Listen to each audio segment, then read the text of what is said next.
இன்று உலகம் முழுக்க ஹாட் ட்ரெண்டிங் டாபிக் என்னன்னு கேட்டீங்கன்னா ஆபரேஷன் சிந்தூர்.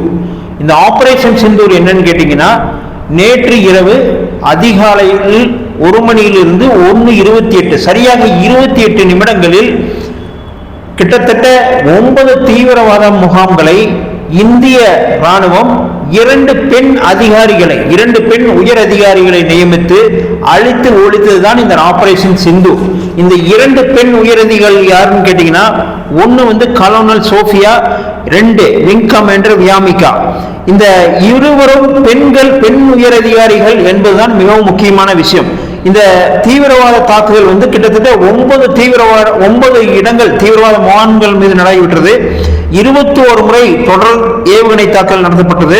2 இன்சைட் பாகிஸ்தான், 7 மிச்ச 7 தாக்குதல் பாகிஸ்தான் ஆக்குபைடு காஷ்மீர்ல. அதாவது இன்சைட் பாகிஸ்தான், அதாவது உள்ளே பாகிஸ்தானுக்குள்ளே நடத்தப்பட்டது கிட்டத்தட்ட எல்லைக்கோட்டு பகுதியிலிருந்து 15 கிலோமீட்டர் உள்ளே பாகிஸ்தான் எல்லைக்குள்ளே சென்று நடத்தப்பட்டது. மற்றொன்று 100 கிலோமீட்டர் உள்ளே சென்று நடத்தப்பட்டது. இந்த ரெண்டையுமே பர்ஃபெக்டா பிளான் பண்ணி பர்ஃபெக்டா எக்ஸிக்யூட் பண்ண இந்த 2 பெண் உயர் அதிகாரிகள் பேரில் தான் இந்த தாக்குதல், அதாவது ஆபரேஷன் சிந்தூர் நடைபெற்றது. இதுல முக்கியமான விஷயம் என்னன்னு கேட்டீங்கன்னா, அதாவது நார்மல் பப்ளிக் யாருமே கொல்லப்படவில்லை. ஒன்லி தீவிரவாத முகாம்கள் மட்டும் ஒழிக்கப்பட்டது. இதில் எடுக்கப்பட்ட நிமிடங்கள் வெறும் 28 நிமிடங்கள் மட்டுமே. இதிலிருந்து தெரிகிறது இந்திய ராணுவம் மத்திய அரசும் மோடி அரசும் எவ்வளவு பர்ஃபெக்டா ஒவ்வொரு பிளானையும் பண்றாங்க அப்படின்னு சொல்லிட்டு.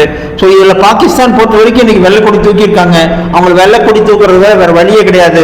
இங்க இருக்கிற மீடியா மற்ற ஊடகங்கள் எல்லாம் கதற மாதிரி இந்தியா மாதிரி அணுகுண்டு வீசிடுவாங்க, அது வீசிடுவாங்க, இது வீசிடுவாங்க, ஒரு குண்டு வீச மாட்டாங்க.